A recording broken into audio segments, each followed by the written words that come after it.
आप सभी को जय मसीह की। मैं रिकेश्वर चक्रवर्ती आप सभी का फिर से स्वागत करता हूं हमारे इस पॉडकास्ट में। और आज हम अपने बपतिस्मा के चर्चा में आगे बढ़ेंगे और ये हमारा तीसरा भाग होगा जिसमें हम आज आगे बढ़ेंगे। तो हमने देखा कि कैसे बपतिस्मा जो है वो हमारे उद्धार से भी संबंध रखता है और बहुत आवश्यक है हमारे उद्धार में बढ़ने के लिए। तो अब हम आगे बढ़ेंगे और हम अपने आगे के प्रश्न की ओर। जो अगला प्रश्न है वह यह है कि बपतिस्मा हमको कैसे लेना चाहिए। कि जब हम अपने पासबान के पास जाते हैं और बपतिस्मा के लिए रिक्वेस्ट करते हैं तो हमको कैसे लेना चाहिए, क्योंकि कई लोग मानते हैं कि छिड़काव का बपतिस्मा सहज है, कई लोग मानते हैं कि डूब का बपतिस्मा सहज है और उसमें और चीज़ें हैं। जैसे कई लोग मानते हैं कि हमको पिता पुत्र पवित्र आत्मा के नाम से बपतिस्मा लेना चाहिए और कई लोग मानते हैं कि यीशु के नाम से बपतिस्मा लेना चाहिए, कई लोग मानते हैं कि सिर्फ बपतिस्मा लेना चाहिए। तो इस तरीके के कई लोग मानते हैं। तो अब हम इस क्वेश्चन की ओर बढ़ेंगे कि कैसे बपतिस्मा लेना चाहिए, उसका सही तरीका क्या है और किस नाम से लेना चाहिए। तो मैं चाहूँगा जुगनू जी आप शुरू करें, इस क्वेश्चन का आंसर दें, उसके बाद हम आकाश जी की ओर जाएंगे। ये जो प्रश्न है ये मतलब एक यूनिवर्सल प्रश्न है और कई एक विश्वासी के मन में भी ये रहता होगा कि कैसे या किस प्रकार का बपतिस्मा लेना है।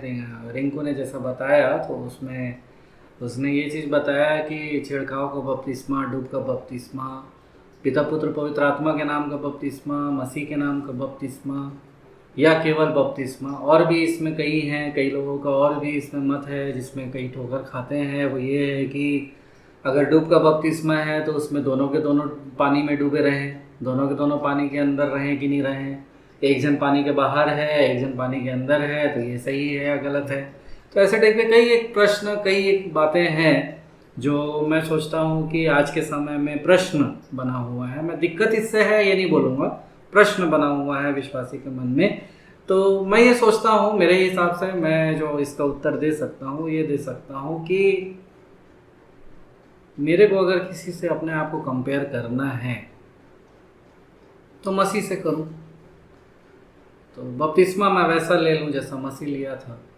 और मत्ती 3 अध्याय के 16 पद में अगर आप देखोगे तो उसमें आपको समझ में आएगा कि मसीह जो है एक नदी के पास, यूहन्ना भी उसमें है और मसीह भी उसमें है और डूब का बपतिस्मा लिया। तो मेरे हिसाब से मैं मेरा मत रखूँगा तो मेरे हिसाब से डूब का बपतिस्मा लेना चाहिए। दूसरा, जो ग्रीक वर्ड बैप्टिज्म का है या बपतिस्मा का है वो बैप्टिज़ो है, जिसका मतलब होता है इमर्स या डीप अंडर या सबमर्ज, जिसका मतलब होता है कि डूबना, बेसिकली डूबना। तो मैं ये बोलता हूँ कि छिड़काव वाले में आप डूबते नहीं हो, या क्या बोलना चाहिए, डूबना संभव नहीं है छिड़काव वाले में। तो उस पर मैं वही बोल सकता हूँ कि डूब का बपतिस्मा ही मेरे हिसाब से सही है।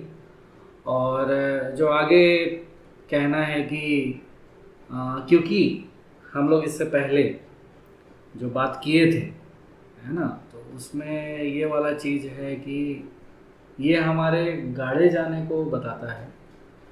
तो ज़मीन के अंदर मैं जब जाता हूँ तभी मैं गाड़ा जाता हूँ, ऐसा मेरे को लगता है। तो पानी के अंदर जब मैं जाऊँगा तभी मेरे को लगता है कि मेरा सही रीति से मिट्टी या मौत होगा जी। तो उस हिसाब से भी अगर मैं देखूं कि इन कॉन्टेक्स्ट ऑफ या इस रीति से या इस पर्याय से कि मेरा मरना और पुनरुत्थान है ना, जो बपतिस्मा कॉन्टेक्स्ट में हमने पहले पढ़ा है और बात की है, तो उस हिसाब से डूब का बपतिस्मा लेना चाहिए ऐसा मेरे को लगता है। और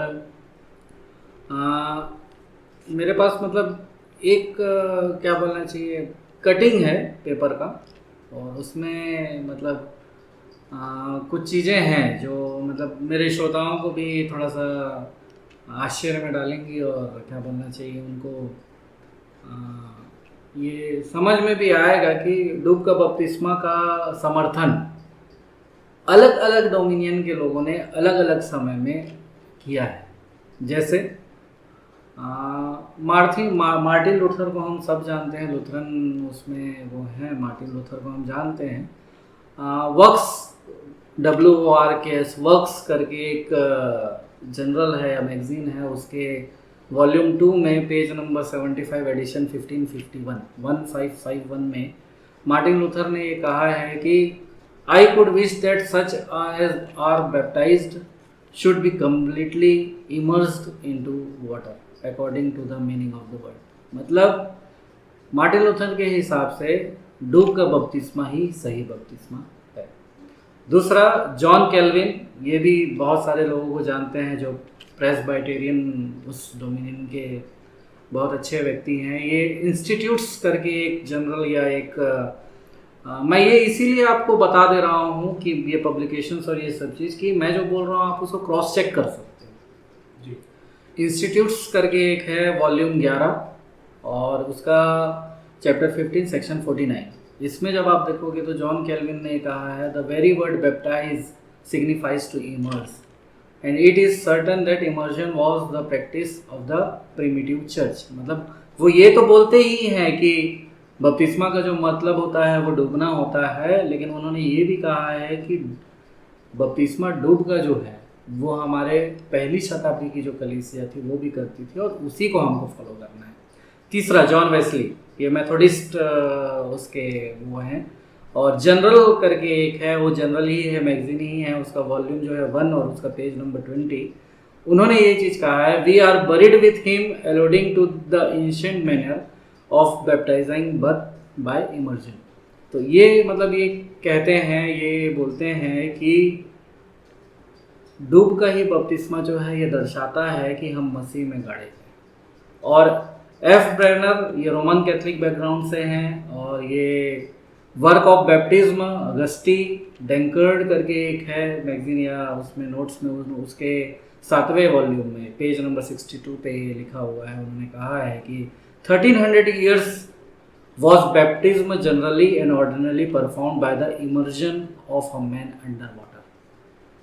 1300 साल पहले से जो है एक मनुष्य को, जिस समय उन्होंने लिखा होगा उस समय मसीह की मृत्यु को 1300 साल हुआ होगा, ये बहुत पुराने मतलब हैं। अभी के समय में 2000 साल पहले से उनको पानी में डूब का बपतिस्मा लिया या दिया जाता है, ऐसा करके वहाँ पे उन्होंने जिक्र किया है। और एक फिलिप स्काफ करके, वो भी प्रेस्बिटेरियन के डोमिनियन के हैं, उन्होंने यहाँ पे लिखा है history of apostolic church page number 568 और 569। उसमें इन्होंने ये चीज़ लिखा है कि immersion and not sprinkling was unquestionably the original form of baptism. Baptism is to be immerse in water. बपतिस्मा जो है वो छिड़काव नहीं है परंतु डूबना है, और इसीलिए डूब का ही बपतिस्मा लिया जाना चाहिए या दिया जाना चाहिए, ऐसा करके। तो ये जो है ये मेरे पास एक पेपर का कटिंग था, तो मैं सोचा कि आज उसको हम अपने पॉडकास्ट में बोल सकते हैं, बात कर सकते हैं। तो मार्टिन लूथर जी, जॉन कैल्विन जी, जॉन वेस्ली जी, एफ ब्रेनर जी और फिलिप स्काफ जी, ये देखिए ये हम अलग अलग डोमिनियन में हैं, लेकिन इन सब की विचारधारा एक ही है कि डूब का ही बपतिस्मा होना चाहिए। और दूसरा जो बात है, दूसरा जो चीज़ है वो ये है कि पिता पुत्र पवित्र आत्मा के हिसाब से लेना चाहिए या पिता का लेना चाहिए या बपतिस्मा लेना चाहिए, या इसमें जो चीज़ है, तो मेरे ख्याल से मैं जो सोचता हूँ कि यीशु मसीह ने कहा कि पिता पुत्र पवित्र आत्मा के नाम से आप बपतिस्मा लो। बाकी जो पत्रियां हैं या बाकी सारी चीज़ें हैं वो आत्मा के अनुसार वहाँ पे लिखी गई हैं, जहाँ पे किसी में पिता का जिक्र नहीं है, सिर्फ मसीह का जिक्र है, या ये सारा चीज़ है। तो मैं अगर फिर वही बात जो मैंने शुरू में कही कि अगर मेरे को जाना है तो मैं मसीह के उसके अनुसार जाऊँ। तो मेरा मत ये है कि मसीह ने कहा कि पिता पुत्र पवित्र आत्मा के नाम से दो, तो पिता पुत्र पवित्र आत्मा के नाम से लेना चाहिए। इसमें हमने एक चीज़ ये कहा था कि सिर्फ बपतिस्मा ले लें, मतलब ना पिता पुत्र पवित्र आत्मा के नाम पे, ना पिता के नाम पे, ना पुत्र के नाम पे, ना पवित्र आत्मा के नाम पे, तो वो गलत है। ऐसे में आप ये बोल दो कि मैं नहाने जा रहा हूँ, मैं नहा के आ जाऊँ, वो ज़्यादा सही है। क्योंकि हमने इसी पॉडकास्ट के शुरुआती अंशों में ये चीज़ कहा है कि पिता पुत्र पवित्र आत्मा या यीशु मसीह के नाम से बपतिस्मा लेना हमारा स्वामित्व, प्रभुत्व मसीह के, यानी ओनरशिप ऑफ द लॉर्ड, परमेश्वर का हमारे ऊपर स्वामित्व, ये चीज़ को दर्शाता है कि अब मैं नहीं। और रिंकू जी आपने खुद ये चीज़ को कहा कि रूपांतरित होना, कि मैं मसीह में नहीं, और आकाश जी ने कहा कि पहन लेना। तो ये सारी चीज़ें जब हम बात कर रहे हैं तो सिर्फ जाना और डूबना और उठ जाना और उसको कह देना कि मैं बपतिस्मा ले लिया हूँ, दैट इज़, मैं सोचता हूँ कि नहाना होगा कि आप जाओ नहा के आ जाओ, आप ये मत बोलो कि आपने बपतिस्मा लिया है। और ये चीज़ को मैं ऐसा टाइप का भी बोलता हूँ कि यीशु मसीह ने दोनों ही चीज़ें, पहला डूब कर लिया था, तो इसीलिए मेरा ये है कि डूब का, मैं देखिए मैं व्यक्तियों को बहुत पसंद करता हूँ बाइबल में। पौलुस मेरा बहुत पसंदीदा एक व्यक्ति है बाइबल में, और दाऊद और बहुत सारे लोग पुराने नियम में मेरे पसंदीदा व्यक्ति हैं। और मैं बिल्कुल हर एक टीचिंग को बिल्कुल मैं एकदम दृढ़ता से, संकल्प के साथ और बड़ी क्या बोलना आदर के साथ मैं उस चीज़ को लेता हूँ। लेकिन जहाँ पे अगर कोई ऐसा मत आता है, ऐसा कोई चीज़ आता है जिसमें कुछ सवाल उठते हैं, तो मेरा हमेशा का ही मतलब संदर्भ या हमेशा का ही मेरा ये रहता है कि इस चीज़ पे मसीह का क्या कहना है, मसीह का क्या करना, यीशु मसीह क्या करते हैं या यीशु मसीह क्या कहते हैं। और बाइबल बहुत सारे अंशों में, बहुत सारी चीज़ों में मसीह क्या बोलते हैं, मसीह क्या करते हैं, वो क्लियर कर चुका है। और सेम बपतिस्मा के लिए, पूरी रीति से बपतिस्मा के लिए, पहला तो उन्होंने खुद डूब का बपतिस्मा लिया, और दूसरा उन्होंने खुद ये आज्ञा अपने चेलों को दी कि जाओ छोर छोर पृथ्वी के छोर छोर तक फैल जाओ और चेले बनाओ और पिता पुत्र पवित्र आत्मा के नाम से बपतिस्मा दो। तो मेरे हिसाब से मैं ये सोचता हूँ कि इन दो चीज़ों में मैं ये सोचता हूँ कि पहला चीज़ जो है वो डूब का बपतिस्मा होना चाहिए, दूसरा जो है वो ये है कि पिता पुत्र पवित्र आत्मा के नाम से बपतिस्मा लेना चाहिए या देना चाहिए। और बाकी आकाश जी छिड़काव और डूबने के बारे में बोला, उसमें तो पूरा एक्सप्लेन कर ही दिया कि डूब के ही बपतिस्मा होता है। बपतिस्मा का मतलब भी वही होता है, डूबाना या डूबना। तो उसमें तो मेरे को कुछ जोड़ने का नहीं था। जहाँ तक पिता पुत्र पवित्र आत्मा के नाम से देना चाहिए, यीशु के नाम से लेना चाहिए, तो मेरा मत थोड़ा सा अलग है, पर मैं इसको झगड़ा और उसका विषय नहीं समझता हूँ। मेरी जो समझ है वो मैं बता रहा हूँ। तो मुझे जैसा समझ में आता है, मैंने मैं कैथलिक बैकग्राउंड से हूँ और मैं बचपन से ही मतलब पिता पुत्र पवित्र आत्मा उसी चीज़ में पला बढ़ा हूँ और प्रभु को ग्रहण भी किया था, तो मेरा बपतिस्मा भी वैसे ही हुआ। लेकिन मैं वननेस साइड का भी टीचिंग को सुना हूँ और मुझे जैसा समझ में आता है कि दोनों में कॉन्ट्रडिक्शन नहीं है, दोनों वही चीज़ बोलते हैं। मेरे जैसा अंडरस्टैंडिंग है वो ये है, पिता पुत्र पवित्र आत्मा के नाम से बपतिस्मा दो जब यीशु मसीह ने बोला था तो नामों नहीं था, नाम था। पिता नाम नहीं होता, टाइटल होता है, पुत्र भी टाइटल होता है। तो पुत्र का नाम क्या है? यीशु मसीह। पिता का नाम क्या है? अब नामों नहीं है, नाम है, तो मतलब वो नाम प्लूरल नहीं है, एक ही नाम होगा। पवित्र आत्मा का नाम क्या है? तो जैसा कुलुस्सियों में बोलता है कि उसमें परमेश्वरत्व की सारी वो चीज़ सशरीर वास करती है, entire godhead dwells in Jesus Christ bodily. यीशु मसीह अदृश्य परमेश्वर का स्वरूप है। तो मेरे को समझ में आता है कि यीशु के नाम से बपतिस्मा लेना मतलब पिता पुत्र पवित्र आत्मा के नाम से बपतिस्मा लेना को ही पूरा करता है, वो कॉन्ट्राडिक्ट नहीं करता। मतलब मेरा अंडरस्टैंडिंग ऐसा है। अब इसमें यदि बहस का बात आता है तो मैं सोचता हूँ भाई मैं किस उद्देश्य से ले रहा हूँ वो मैटर करता है। मैं यीशु मसीह के साथ अपने आप को दफनाना चाहता हूँ, जीतना चाहता हूँ, तो मैं उस उद्देश्य से ले रहा हूँ, लेने वाले का वो। और जहाँ कन्फ्यूजन है मैं स्वर्ग जाके प्रभु से पूछ रहा हूँ, प्रभु क्या मसला है, ये माजरा है, मेरे को समझा दो। धरती में बहुत कन्फ्यूजन था। तो ये चीज़ इसका सोल्यूशन यदि मेरे को लगता है तो मेरे को ऐसा समझ में आता है, आप दोनों फ्रेज को यूज़ करो बपतिस्मा देते टाइम। मैं तुमको पिता पुत्र पवित्र आत्मा के नाम से बपतिस्मा दे रहा हूँ, यीशु के नाम से दे रहा हूँ, या उल्टा बोल, मैं तुमको यीशु के नाम से बपतिस्मा देने वाला, मैं तुमको पिता पुत्र पवित्र आत्मा के नाम से बपतिस्मा देता हूँ। झगड़ा वही खत्म हो जाए। मैं दोनों को ना बोल के ये बोल दिया जाए कि जैसे यीशु ने कहा, हाँ, मैं तुम्हें पिता पुत्र पवित्र आत्मा के नाम से बपतिस्मा, हाँ, तो झगड़े का वही खत्म है ना। तो मेरे को लगता है कि बेस्ट यही है कि किसी को बोलने का मौका ही नहीं। मैं तो वचन के हिसाब से, दोनों वचन है, जी जो बोलेगा मैं पिता पुत्र पवित्र आत्मा के नाम से लिया हूँ, मैं गलत कैसे? हाँ, तो मत्ती यीशु समाचार वचन पालन किया तो बोले यीशु के नाम से लिया हूँ मैं, प्रेरितों के काम इस पत्र में जैसे लिखा वैसा किया। दोनों मेरे को लगता है दोनों चीज़ बोल दो, क्या दिक्कत है? तो ये मेरे को समझ में आता है। इसमें एक क्वेश्चन ये भी आता है कि यीशु मसीह ने बपतिस्मा क्यों लिया? मतलब हम जब इतना सब बात की, उद्धार के विषय में बात थी, अगर बपतिस्मा उद्धार में रोल करता है, पापों की क्षमा से रिलेटेड है, तो यीशु मसीह को ना पापों की क्षमा की जरूरत थी ना उनको उद्धार की जरूरत थी, तो खुद उद्धार देने आए थे। तो उन्होंने बपतिस्मा क्यों लिया यूहन्ना बपतिस्मा से? तो मुझे जहाँ तक समझ में आता है एक ही कारण मेरे को वहाँ पर दिखता है कि यीशु मसीह वहाँ यूहन्ना बपतिस्मा को बोलते हैं कि अभी इसको ऐसे ही क्या suffer this to be so now, ऐसे ही इसको रहने दो, क्योंकि इसी के द्वारा हम सारी धार्मिकता को पूरा करते हैं, हम सारी धार्मिकता को पूरा करते हैं।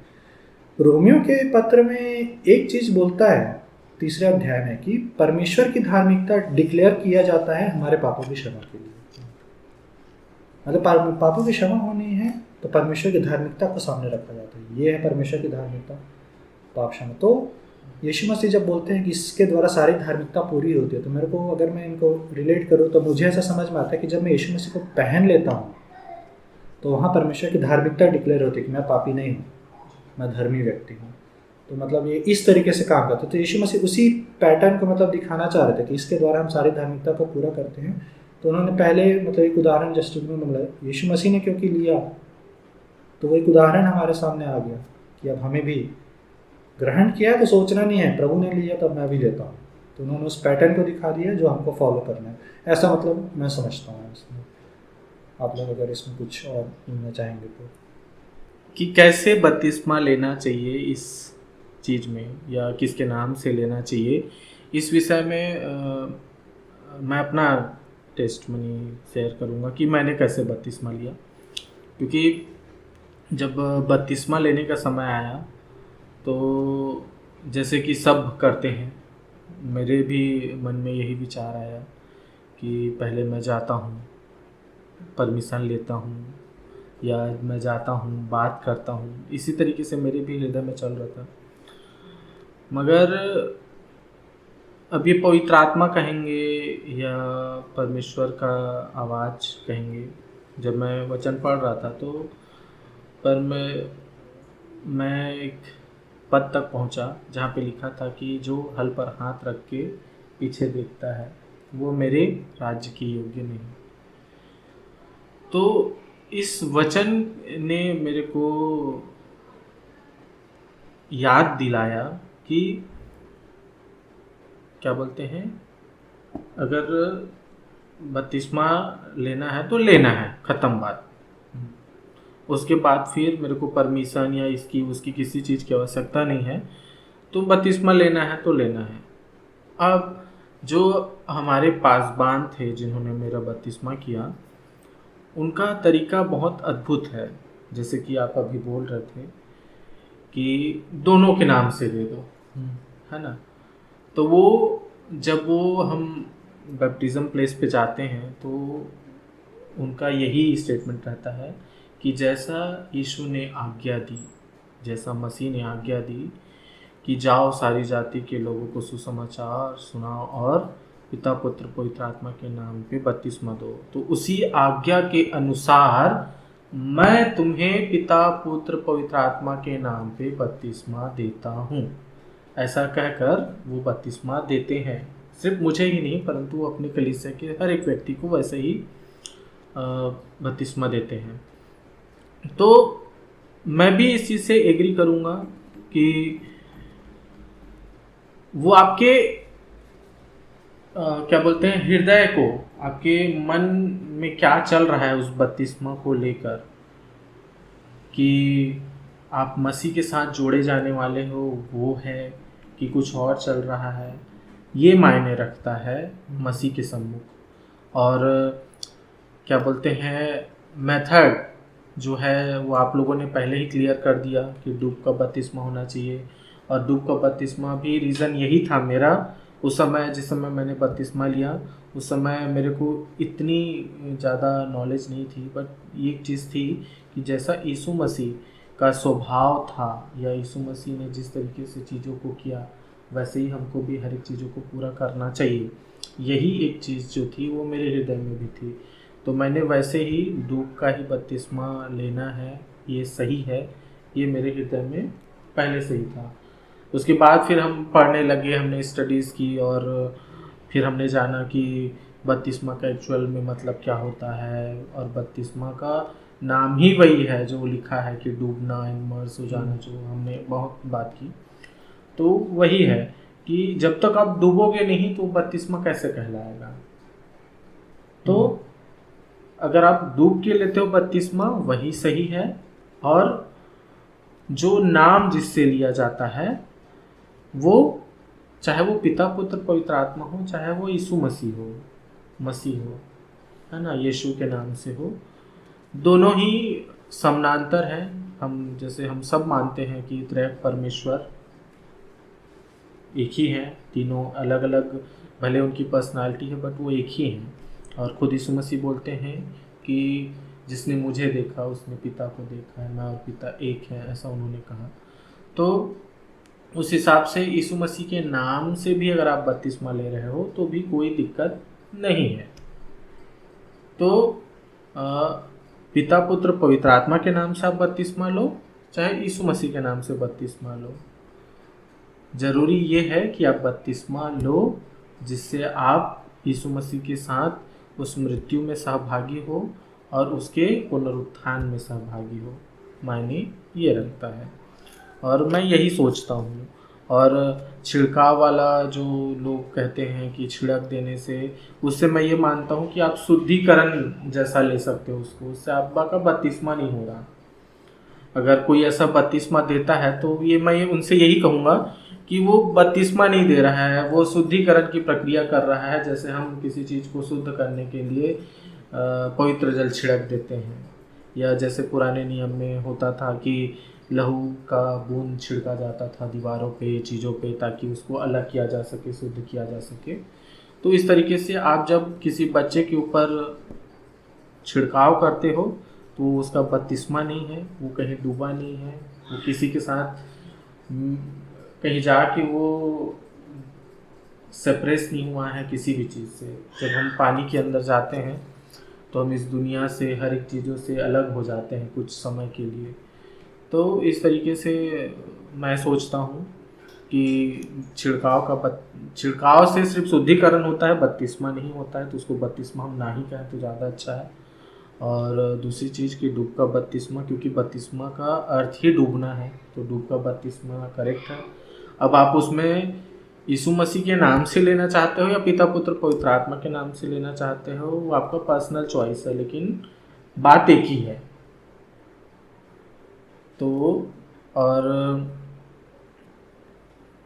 जो आपने जो दूसरी बात कही कि यीशु मसीह ने क्यों लिया बपतिस्मा, तो उसमें मेरा विचार यही है कि यीशु मसीह हर एक रीतियों को पूरा करने के लिए आए थे, हर एक चीज़ों को पूरा करने के लिए आए थे। साथ में वो एक आइडियल चीज़ें देने के लिए आए थे कि हमको किस रीति से किस चीज़ों को पूरी करनी चाहिए, अपने मित्रों के साथ हमको कैसे डील करना चाहिए, अगर किसी व्यक्ति विशेष से, अपने शत्रु से हमको कैसे डील करना चाहिए।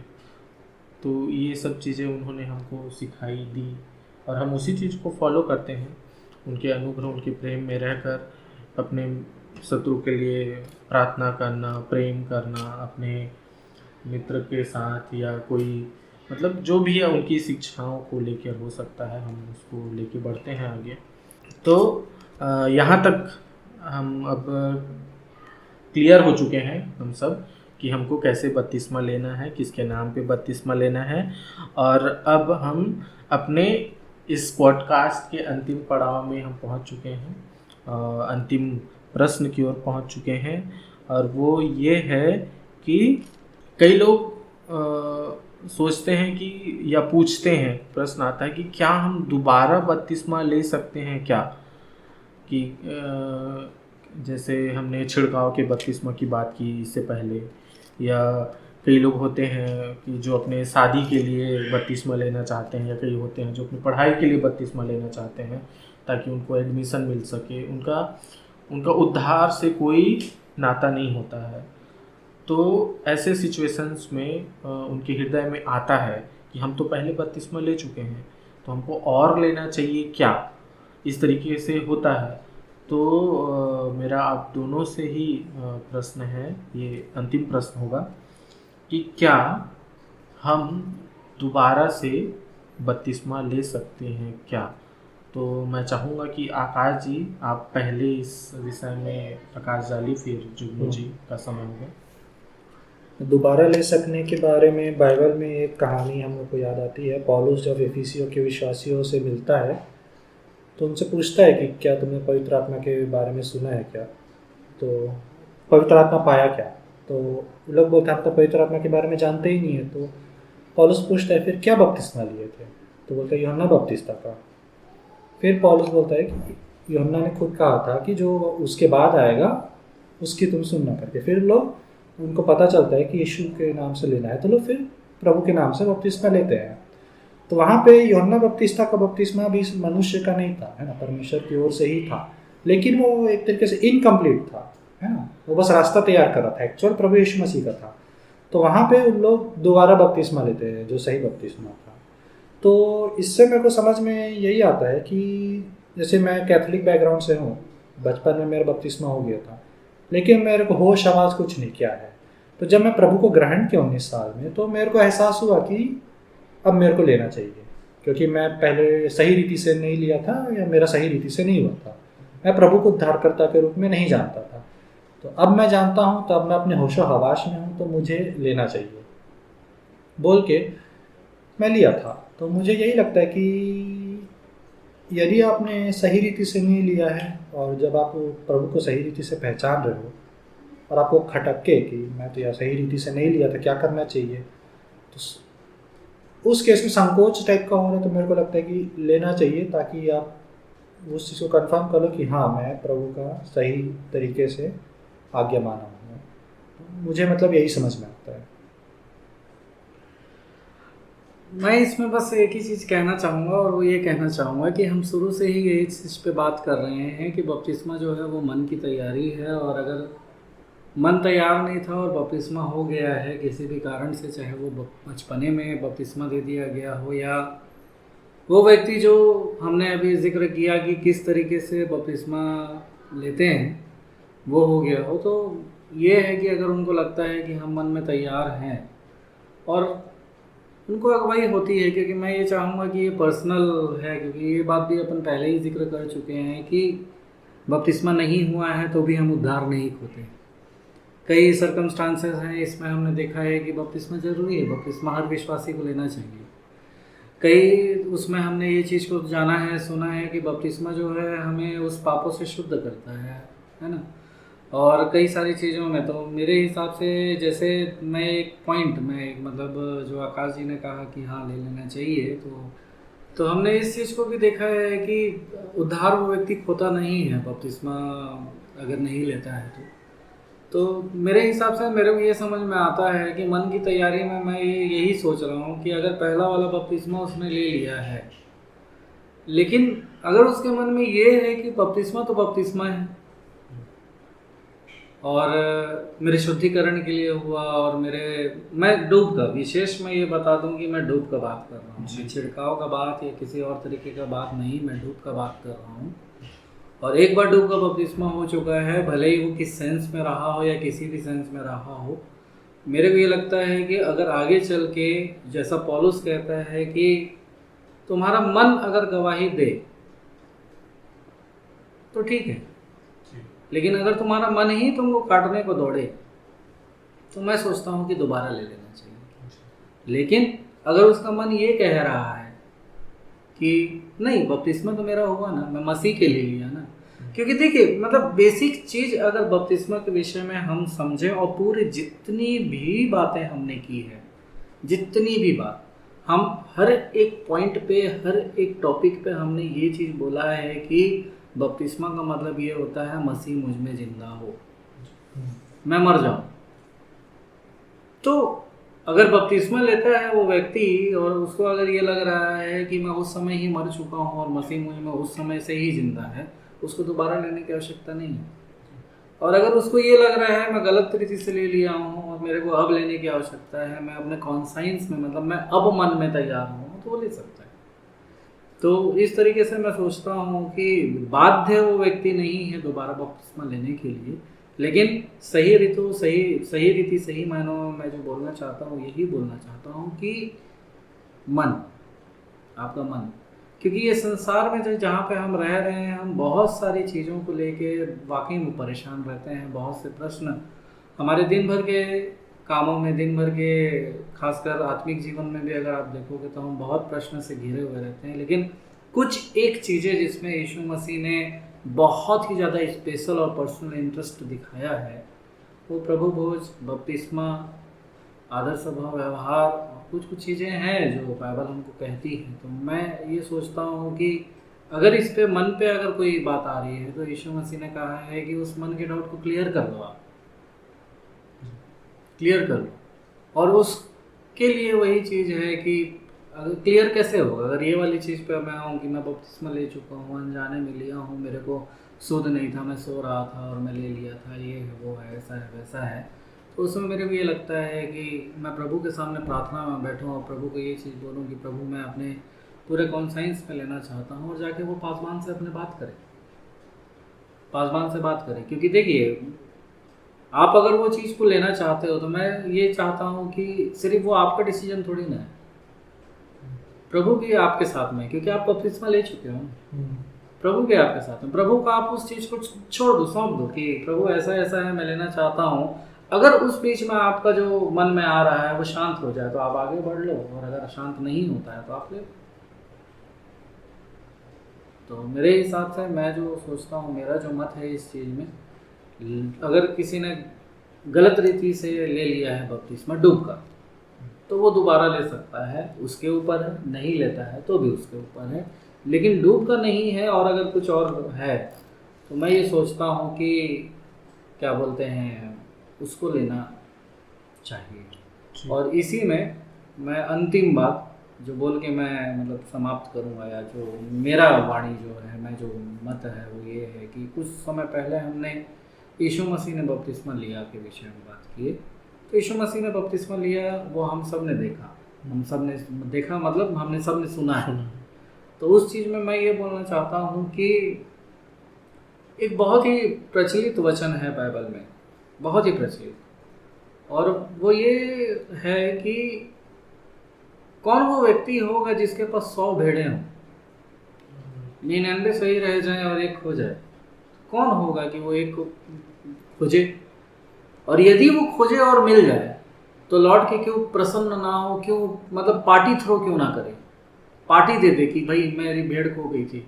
ऐसे ही हम 10 तोड़े का दृष्टांत भी देखते हैं, 9 है, एक हो गया, वो मिल जाए तो फिर ऐसा। तो ये सारी चीज़ें जब हम समझ रहे हैं, जान रहे हैं, तो हमने यीशु मसीह ने बपतिस्मा लिया उस चीज़ को देखा जाना। लेकिन यीशु मसीह के बपतिस्मा लेने के बाद कुछ चीज़ें हुई। कबूतर के रूप में पवित्र आत्मा उतरा, पहला। दूसरा, सारे लोगों के सामने एक आकाशवाणी हुई, यह मेरा प्रिय पुत्र है। तो मेरे हिसाब से यही है कि जैसे जब हम हर एक चीज़ आइडेंटिकल ले रहे हैं मसीह के लिए, तो मैं सोचता हूँ कि आप इसीलिए ही बपतिस्मा ले लो कि बपतिस्मा से जब आप उठो तो आप भी ये सोचो कि आपके लिए भविष्यवाणी या आपके लिए आकाशवाणी हो रही है कि यह मेरा प्रिय पुत्र है, मैं इससे प्रसन्न हूँ और मैं इससे प्रसन्न हूँ। तो आज हमने देखा कि पौलुस एक चीज़ कहता है कि मेरा विवेक मुझे दोष नहीं देता, और मैंने हर एक चीज़ों को मतलब किया है, वो पूरा किया है। तो अगर आपका विवेक कहता है कि आपने बपतिस्मा ले लिया है तो अच्छी बात है। अगर आपका विवेक कहता है कि नहीं एक बारी और ले ले, तो ले लेना चाहिए, कोई दिक्कत नहीं है। इसमें कोई गलत बात नहीं है कि वो दोबारा बपतिस्मा ले या ना ले। वो आपके विवेक और आपके परमेश्वर के संबंध को दिखाता है कि आप दोबारा बपतिस्मा लेना चाहते हैं या नहीं लेना चाहते हैं। और यहाँ तक हमने बपतिस्मा की चीज़ों को, बपतिस्मा के बारे में हमने बहुत सी चीज़ों को, बहुत से प्रश्नों को हमने देखा। हमने उसमें बात की कि हमें कैसे बपतिस्मा लेना है, हम कौन बपतिस्मा दे सकता है। इस रीति से हमने बहुत सारी बातों को आप लोगों के सम्मुख रखा है आज के इस पॉडकास्ट में। और अगर आपके हृदय में और कोई प्रश्न है बपतिस्मा को लेकर, या आप चाहते हैं कि कोई आप बातें या टेस्टमनी आप शेयर करना चाहते हैं, प्रश्न पूछना चाहते हैं, या और किसी रीति से कोई बात आप हमसे कहना चाहते हैं, तो आप निश्चिंत होकर कमेंट सेक्शन में जाकर आप बता सकते हैं। आप अपने प्रार्थना निवेदनों को दे सकते हैं ताकि हम आपके लिए प्रार्थना करते रहें। आप भी हमारे लिए प्रार्थना करते रहें ताकि हम इसी रीति से वचनों में से और जो लोगों के बीच में भ्रांतियां हैं, जो बातें हैं परमेश्वर के वचन को लेके, चीज़ों को लेके, उसको हम दूर करते रहें।